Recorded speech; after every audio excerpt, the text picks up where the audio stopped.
নমস্কার বন্ধুরা, আবারও চলে এলাম তোমাদের সঙ্গে আড্ডা দিতে আমার রান্নাঘরে। আমি মীনাক্ষী। আজকে তোমাদের সঙ্গে শেয়ার করব একদম পাড়া গাঁয়ে প্রত্যন্ত গ্রাম অঞ্চলে ঘরোয়াভাবে আমরা যেভাবে মাংস রান্না করি, যেভাবে মাংসের ঝোল আমরা করি, সেটাই তোমাদের সঙ্গে শেয়ার করছি। একদম অর্ডিনারিভাবে, ঘরোয়াভাবে যেভাবে পাড়া গাঁয়ের মানুষজন বা আমরা রান্না করি, আজকে সেটাই তোমাদের কাছে তুলে ধরব। আশা করছি ভালো লাগবে। ভিডিওটা শুরু থেকে শেষ পর্যন্ত দেখবে, কিন্তু কাটবে না মাঝখান থেকে। তো আমি সব জোগাড় করে নিয়েছি। পেঁয়াজ কেটে নিয়েছি, টমেটো কেটেছি, বাটিতে লঙ্কার গুঁড়ো, এটা আদা রসুন বাটা, আর এটা জিরে, ধনে, লঙ্কা, শুকনো লঙ্কা আর গোলমরিচ। আর এই বাটিতে হচ্ছে জয়িত্রী আর জায়ফল বাটা।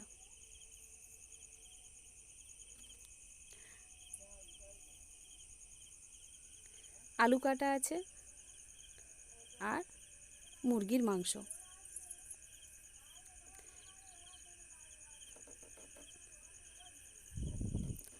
আলুটা আমি প্রথমে হালকা লাল লাল করে ভেজে নেব।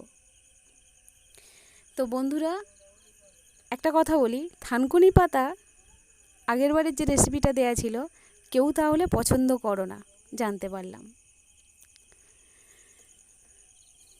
মাংস আমরা সব সময় সব রকমভাবে রান্না করি, কিন্তু এই প্রত্যন্ত পাড়া গাঁয়ে যেভাবে গরিব মানুষরা কেমনভাবে রান্না করে খায়, বা আমরা যেভাবে তাড়াহুড়োতে গরিবানা মতে যেভাবে রান্না করি, সেটাই একবার দেখো। যদি এইভাবে করো, এটাও কিন্তু, এই রেসিপিটা কিন্তু খুব ভালো লাগবে।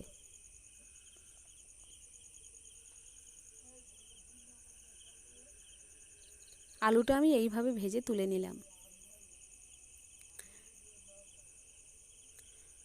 এই অল্প তেলের মধ্যে আমি মাংসটাই রান্না করব। সঙ্গে দিচ্ছি আমি শুকনো লঙ্কা আর কারি পাতা। মাংসটা কিন্তু আমার 1 কিলো। কারি পাতাটা ভালো করে ভাজা হয়ে গেল। এবার আমি দিচ্ছি পেঁয়াজ কুচি। পেঁয়াজ কুচিটা কিন্তু আমি সাধারণভাবে কেটেছি, খুব কুচো কুচো করে কাটিনি বা খুব বড় করেও দিইনি, যেমনভাবে আমরা বললাম যে পাড়া গাঁয়ে, সেইভাবে। পেঁয়াজটা একটু নরম হয়ে যাওয়ার পর টমেটোটা দিয়ে দিলাম।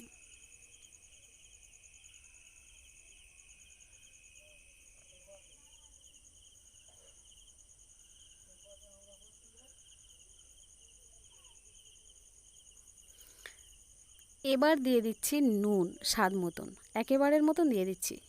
আলু মাংসের সব দিক দিয়ে একেবারে নুনটা আমি দিয়ে দিলাম।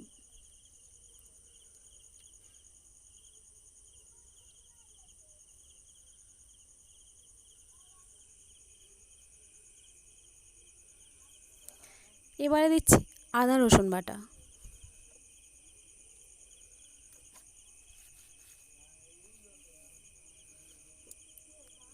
আমি এই তেলের পর আর কিন্তু তেল দিইনি।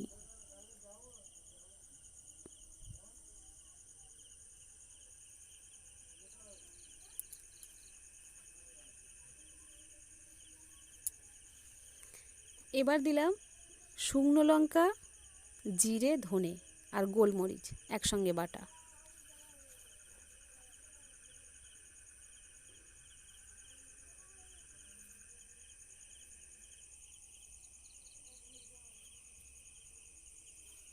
এবার দিচ্ছি হলুদ।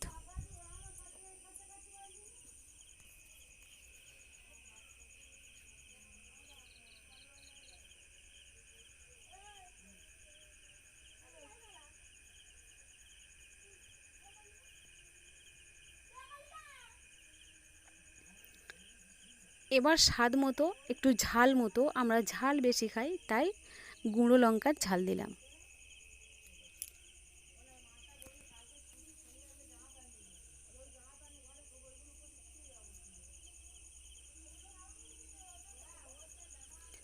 আর গুঁড়ো লঙ্কা দেওয়ার পর আমি কিন্তু গরম মশলার গুঁড়ো দিয়েছি।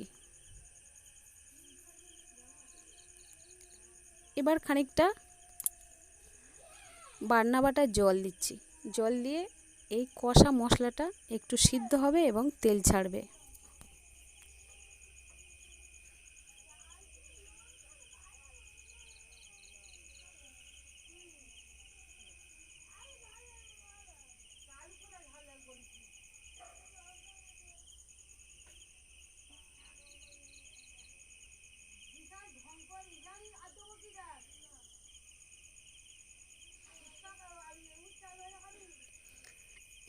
অনেকটা তেল ছেড়ে গেল, এবার আমি মাংসটা দিয়ে দিচ্ছি।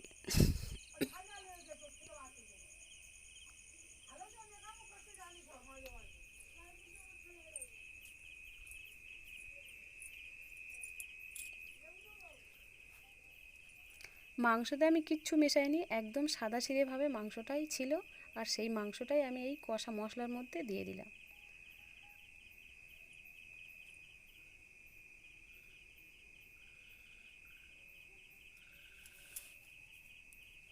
একটু নাড়তে নাড়তে ঢাকা দেব, আবার নাড়তে নাড়তে ঢাকা দেব।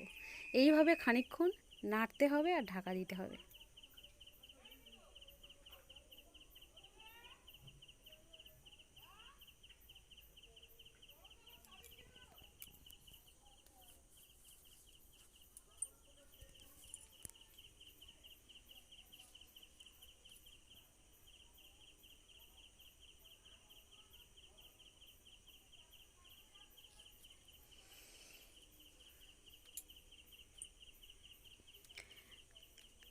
দেখো, নাড়তে নাড়তে আর ঢাকা দিতে দিতে কিন্তু অনেক জল বেরিয়ে গেল। এই জলটা যখন মরে যাবে তখনই কিন্তু জল দিতে হবে।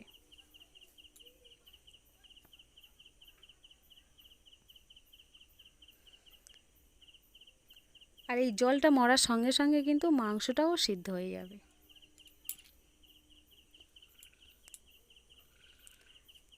এরকম অবস্থায় ভাজা আলুগুলো ঢেলে দিচ্ছি।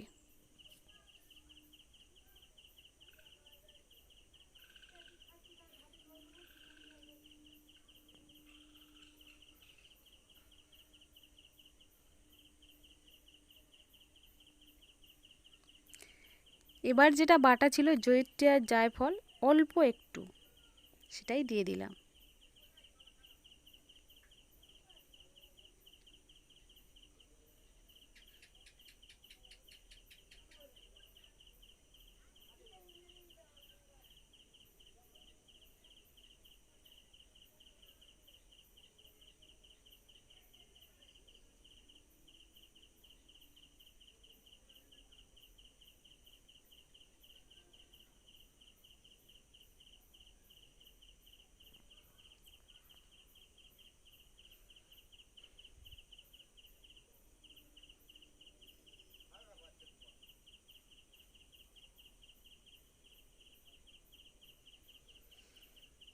দেখো এবার তরকারির কালারটা দেখো।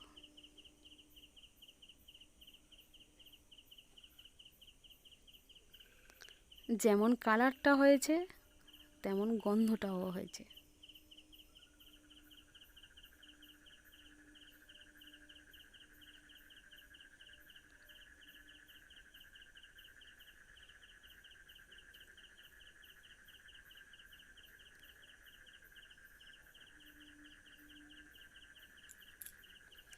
এবার এবার আমি জল দিয়ে দিলাম।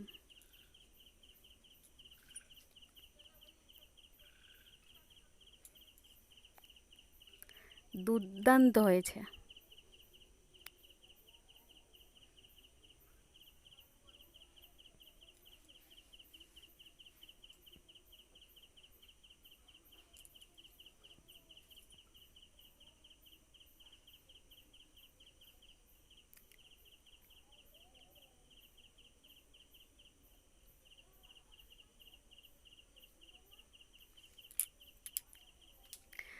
খাবো খাবো ভাব, শুধু ভাত বাড়াই হচ্ছে না।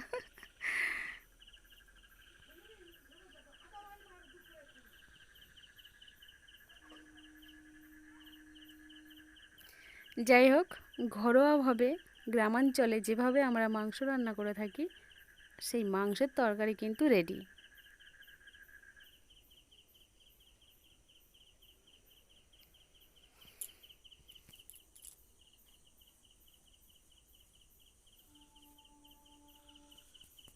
এবার শুধু খাওয়ার অপেক্ষায়।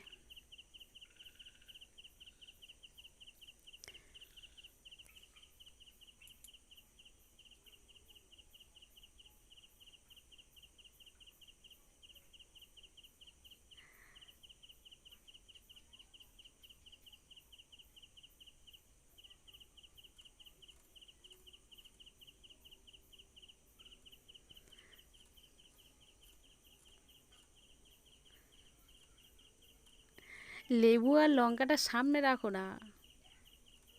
কোথায় নিয়েছে? কোলের ধারে।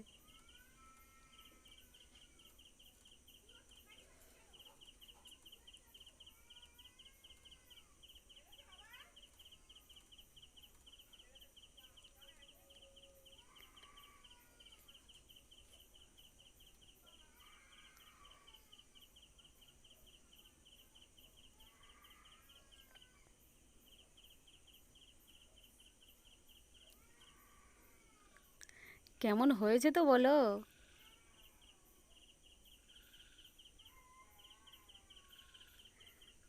স্বাদ বুঝে বুঝে খাচ্ছে।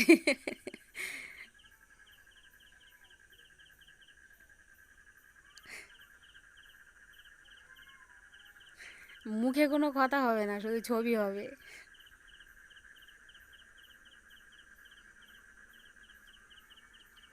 যাই হোক বন্ধুরা, শুরু থেকে শেষ পর্যন্ত দেখার জন্য অসংখ্য ধন্যবাদ।